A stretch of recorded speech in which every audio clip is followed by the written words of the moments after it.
Welcome back to the QAV podcast. This is episode 614. We're recording this earlier than normal, Monday, the 3rd of April, 10:30 a.m. in Brisbane, Sunday night in sleazy Las Vegas, where Tony is doing very unsleazy things, if I know Tony. Very wholesome things I'm sure you're doing, Tony, over there. How's I am. Vegas? Well, Vegas is very sleazy, I've got to say, and full of people, and probably COVID, because Roddy's down with COVID. Oh, that I'm okay. sucks. Everyone else seems to be okay. Touch wood. Uh, but yeah, like oh, there's ladies standing out there in thongs and nothing much else, handing out pamphlets, and yeah, it's in city, all right. You need to get some of But I'm those to playing be golf. I like, don't really like Vegas as a place. Like for me, Vegas is like Surfers Paradise mixed in with yeah, Crown Casino and multiplied 20 times. Um, yeah.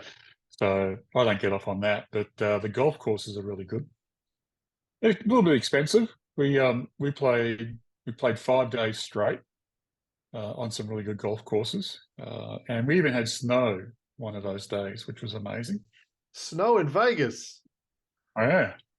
middle of the Yes. desert. Oh my God. Yeah, and spring too. Yeah. So Wow. yeah, it was crazy. It was cold, and we're still on the outskirts of Vegas, but we were up in the hills a little bit, and these really dark clouds rolled in, and it snowed. And it Wow. cleared up about an hour later, and we went back out, and kept playing, but it must have been about 2 degrees, I think. So you were playing on snow? How do you play golf on Yeah, snow?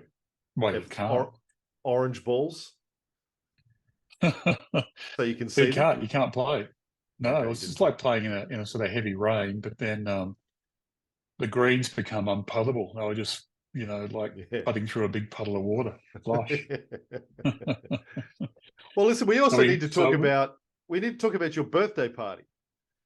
yeah, yeah, That that was was great fun. a crazy night. You had a good time? Did you enjoy it? I had a great time. Yeah, That I was good fun. was Yeah. pleasantly surprised at how good the Angels were. Like the Angels come out. It's basically like an afternoon at the retirement village. Bunch of old, bald, fat white guys come out, but and their sons on bass and drums. Yeah. Uh, Yeah. but they played their asses off. They were tight. Oh yeah. Yep. The vocals were great. You told me it wasn't Dave Gleason; it was the original drummer from the Angels doing the vocals this time. Correct. I think his name's Nick Norton, Right, and they're actually thinking of replacing Dave with him because Dave's going back to the Screaming Jets apparently. right. Well, I Yeah. thought Mr. Norton did a tremendous job doing his best, Doc Neeson, and it was great. It was loud, and we forgot to take earplugs for poor Fox, so Oh his no. head was crushed about an hour into it. He was being a trooper. We were saying, Chrissy went out and bought him some earplugs from a convenience store, but they didn't do any good and wouldn't stay in his ears. And so he Uh, spent the first hour with his fingers in his ears. And I kept saying, "Do you want to go? We can go." And he's like, "No, I don't want you to miss out. Oh, it's fine." But it was obvious after about an hour, he was just, his brains were turning to mush. So I think we oh left on no. like the second last track or something like that. But yeah, no, it was a great night. Thank you for inviting us. And congrats. There's some lovely speeches from some of your friends. Some QAV club members were there. Yep. I have no idea what that present was that we all chipped in and got you, but did you take it to Vegas with you? I haven't, no. So the present was a remote control golf buggy, but yeah, a power caddy they're called. So I Just can keep to, playing golf as an old man. yeah, just to make golf a Yeah. little bit lazier than it already is as a sport, and you Yeah. have a I don't know. You robot try and golf play buggy golf that five follows you days. around. Go and try and play golf for 5 days straight and see how lazy you feel. Just a leisurely walk around a nice field. Every now and again, you hit Yeah. something, then you walk a little bit more.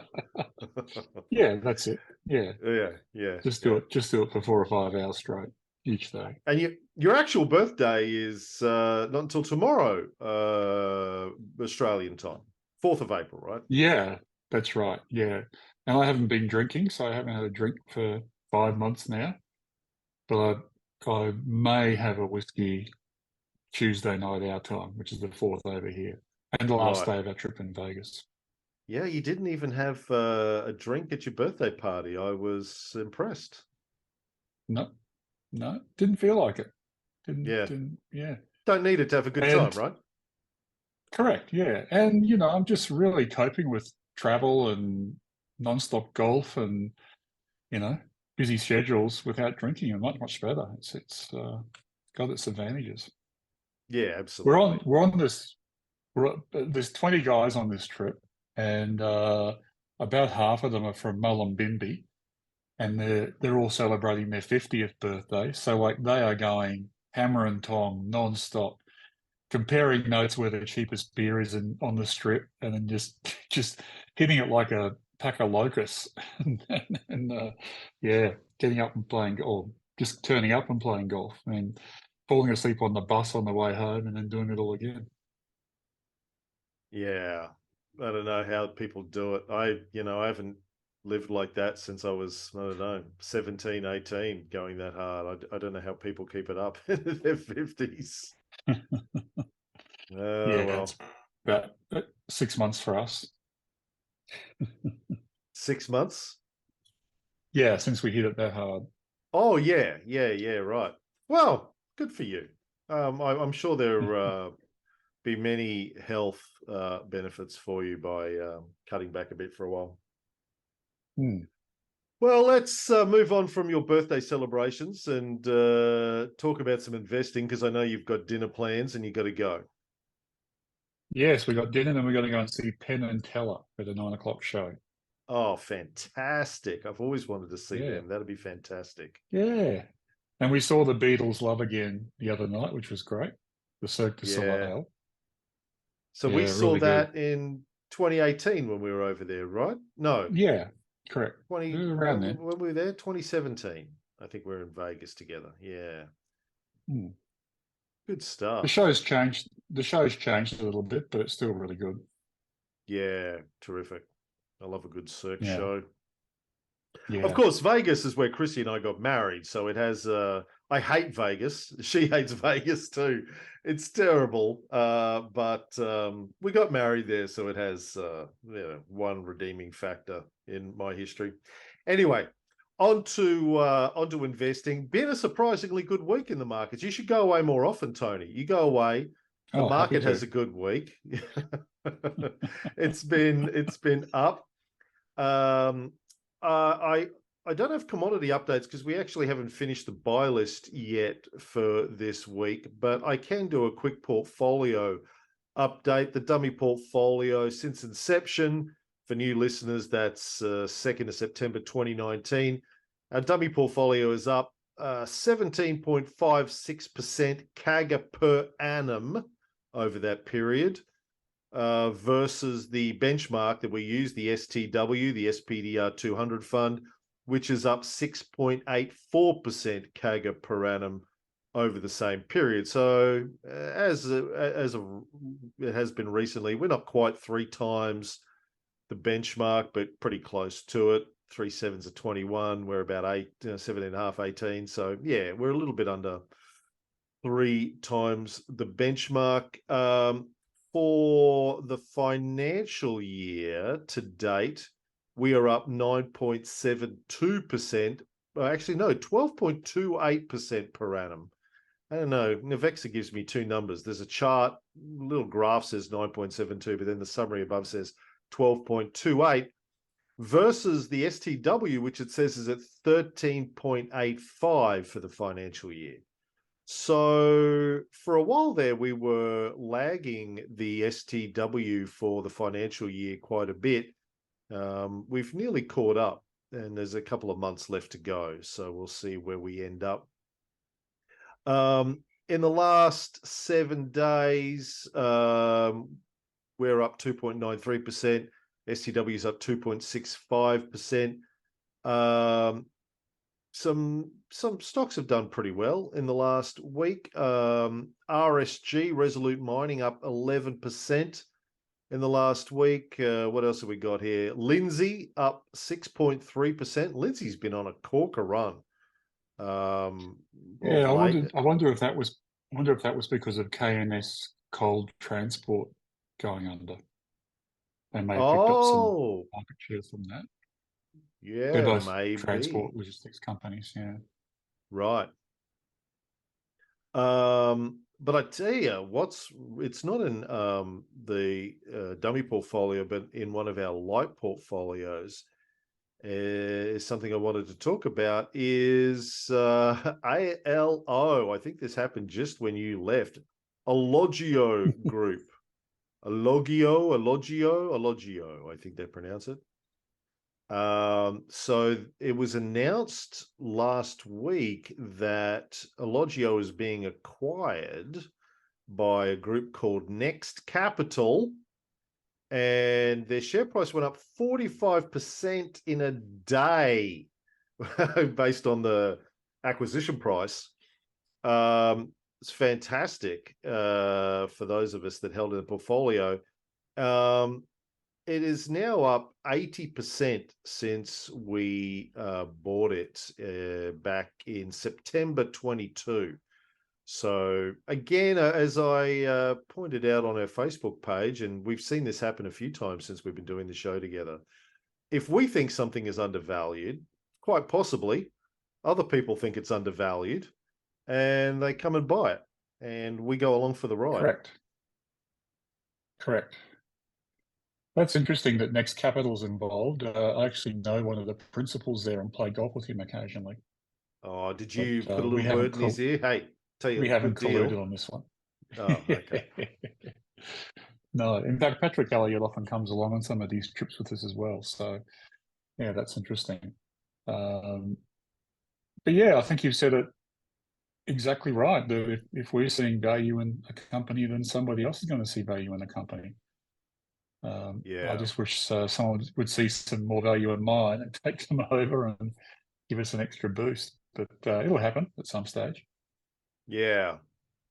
Well, it was very exciting. It's not very often you see a share go up nearly 50% in a day.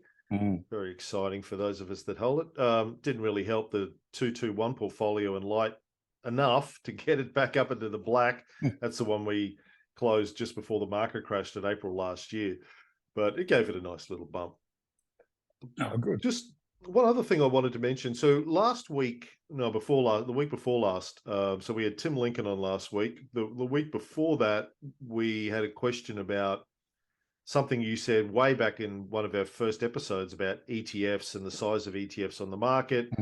And you reiterated your source for that as Stock Doctor and the valuations. Like you were saying that according to Stock Doctor, the biggest ETFs in Australia are up around like SPY 555 billion. Is that billions? Well, that's what Stock Doctor's saying, yeah. Yeah. I'm not sure if Vanguard. it's million or billion. Well, they're 555,615 million. 555,615 million. Right, so 500 million. 555,615 million. It's 500 million. Mm-hmm. Don't you put 6 zeros on the end of all these numbers? Oh, okay. Sorry. I don't know how to read. 555. My brain's not working. It's Monday morning. Yeah, if you've got it says market cap in the millions, and then it has 555,615. Yeah, you should add 3 zeros to it. 3 zeros. But that makes it 500. Oh, 555. No, you're right. 6 zeros. It's in millions, isn't it? Yeah, no, so that's billion. 555 billion. Whereas according to List Corp's list of the ETFs in Australia, the largest is Vanguard. It's 11.86 billion. Now, Chairman Mab of the Australian Shareholders Association reached out to me last week. He said, yeah, mate, I checked the numbers on List Corp, and I checked him on the ASX as well. Stock Doctor's way out here. He thinks the List Corp list is the right one. So I emailed Victor Di Pasquale at Stock Doctor. I said, can you have a look at this for me and tell me what's going on? I'm sure there's a reasonable explanation. He had a quick look and came back to me and said, yeah, I think our list is wrong. I don't know what's going on there. I'll ask the analysts and I'll get back to you. So he hasn't yet, but just an FYI, we think that Stock Doctor's leading us astray there. So well, just to comment on what you sent through, Cam, the List Corp list of ETFs has the VAS, Vanguard Australian Shares Index ETF, as the largest on that list. It's 11.6 billion. Stock Doctor have VAS at 8.05 billion. So there's a discrepancy there, but it's not as big as some of the other ones. So that may be a timing issue. But do you have a List Corp valuation for SPY or VAP or VTS? Well, they don't come up. The ones that yeah, they don't come up in that top ranking there. So I don't know why. What's this one? Vanguard Australian Shares VHY. Okay. So we have VHY in both lists we can compare. List Corp has VHY at number 11 at 2.7 billion. Stock Doctor has VHY at 49.3 billion. Okay, so there's something crazy going on. Yeah, there's a little bit of a difference in that. Yeah. But it's interesting. List Corp don't have SPY, for example, which is, I wonder if it's just listing ETFs that just deal with the Australian. Oh no, it's an S&P 500 there. Don't know. Yeah. Let's see what Stock Doctor say.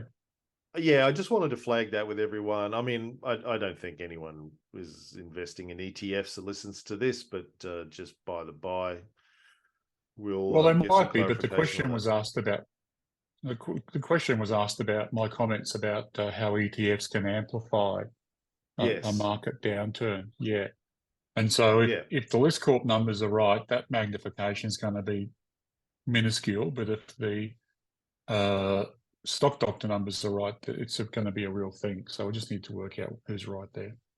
And for what it's worth, Chairman Mab said to me that he thinks the threat of ETFs is massively overblown, and he thinks they're very tiny, a very tiny component of the Australian marketplace, and there's a lot of misinformation or misunderstanding about them. So that was his 2 cents. And I'll defer to him. He's he is the chairman, so he's the chairman of the chairman of the board. Chairman of the board, yeah. All right, well, that's all I've got. He should be in Vegas. He should be in Vegas, yeah, up on stage, singing "The Lady Is a Tramp." What else have you got to talk about before we get into a couple of questions? We don't have many questions today, so do you have anything else you want to touch on? Anything? I don't think you've been paying much attention to the market in the last week, have you? I haven't. No, I've caught up, skimmed through the Fin Review. That's about it.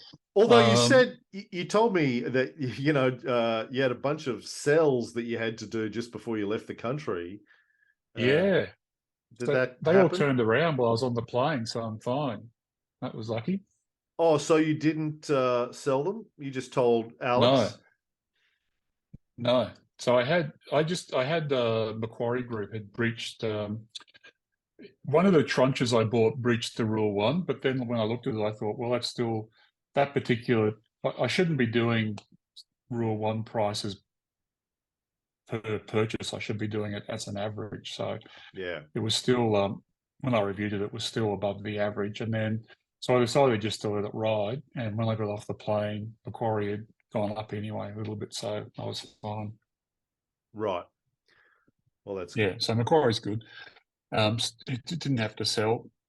And look, the only comment I wanted to make was the, Bloomberg TV here and newspapers are still full of America's going to be in recession forecasts, but I'm not seeing any sign of that at all at the moment. I mean, all Vegas is full. Golf courses are full. Yeah, maybe Vegas is an anomaly, and maybe out in the heartland of America, it's going to not be as good. But certainly, I think it's more expensive over here than it has been in the past for me. But that's probably a combination of inflation, but also the Australian dollar being so low. So I'm not really paying much attention to that. But yeah, I'm not seeing any signs of recessions or looming at recessions. So I'm not sure what to believe there in terms of economic forecasts. It may happen, but looking good at the moment. Well, what do you think's going to happen when Trump gets arrested on Tuesday? Tell you what, it's interesting being over here with all that going on for sure. I bet. Yeah. Is it crazy? Mm. Oh, not really. I mean, we're in Vegas, so it's not a thing here, but people are talking about it for sure. Yeah. It's either people on one side of the politics saying, "Hey, he's Jew," and the other side of the politics saying it's He's a the Jew? weaponization of the league. Yeah, he's due to be incarcerated. And not that he's a Jew. No, I don't. No, he's not a Jew. He is due to be incarcerated. And the other side saying it's the weaponization of the legal system to politicize, Trump. But yeah, well, I'm waiting for Tuesday.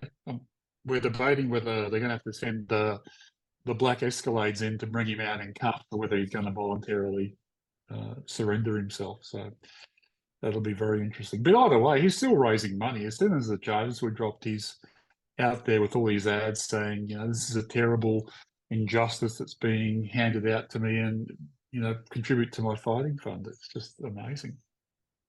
Yeah, like I'm shocked. Not because I don't think Trump has probably broken many laws, but generally American presidents skate on anything that they did during their presidency. It's like the third rail of American politics. Apart from you don't do anything about gun control.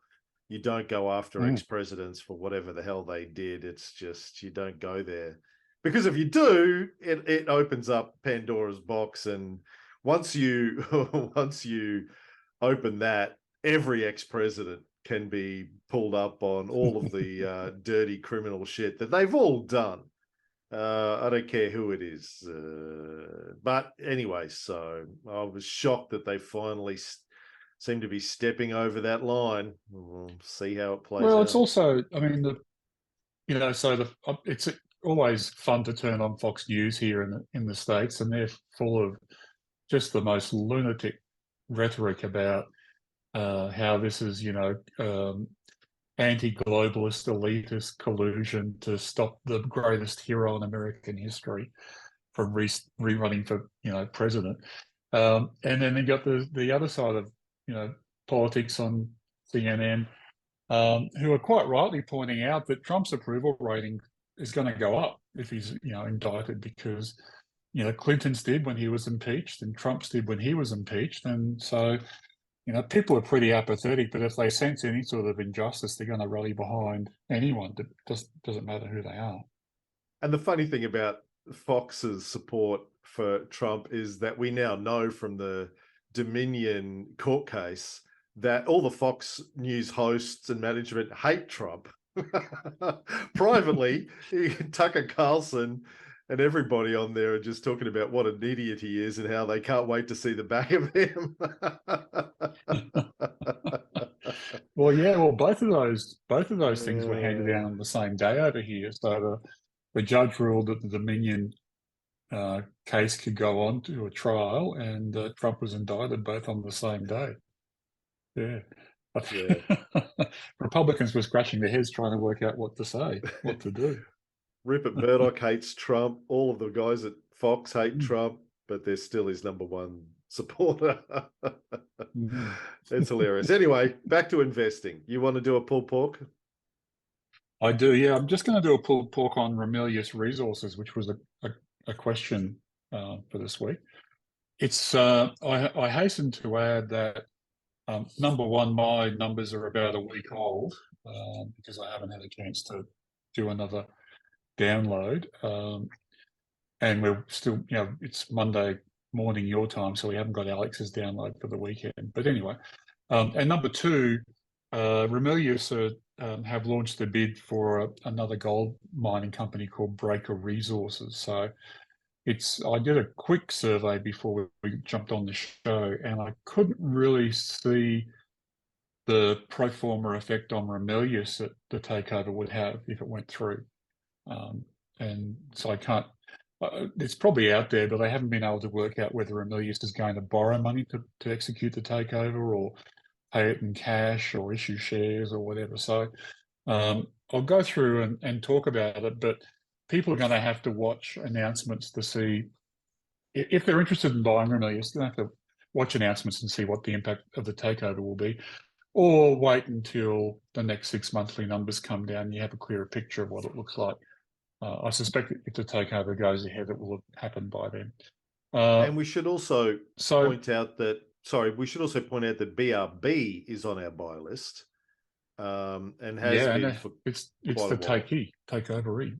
Yeah, and I've had a note in my spreadsheet not to buy it because it's one of the few stocks that, looking at the light portfolio, is one of the few stocks that's on the buy list that has been in a buy state, not a Josephine, and hits all of the metrics. But I have to keep reminding myself not to buy it because it's sort of at the peak of where it's going to be if this takeover goes through. It's usually not a good idea to buy something that's being taken over, right? Correct. Well, look, it's not, unless you have any sort of specialist knowledge, and I certainly don't, about the gold mining sector.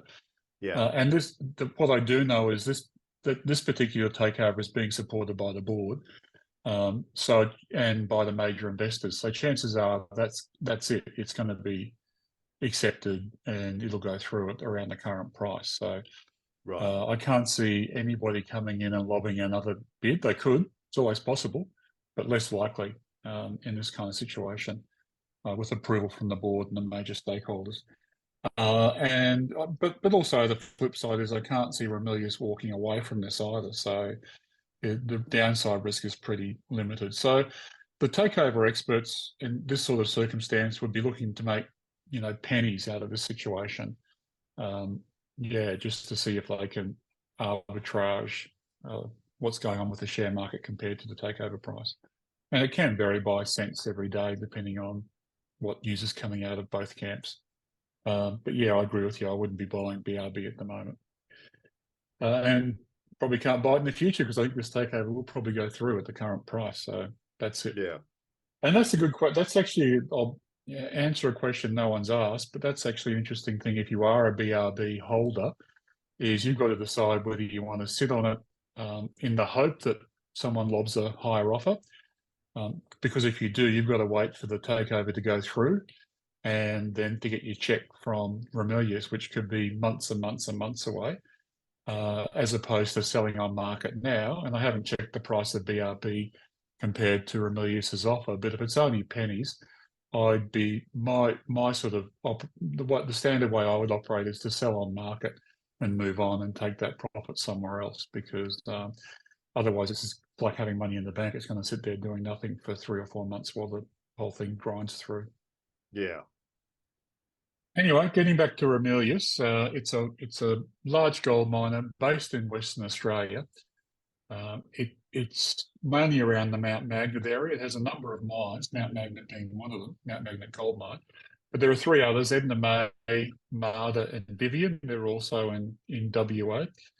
And the reason they're bidding for Breaker Resources is Breaker controls a project called Lake Roe, which is close to one of Ramelius's gold mines called Rebecca, or the Rebecca project. I don't know if it's actually developed into a mine yet.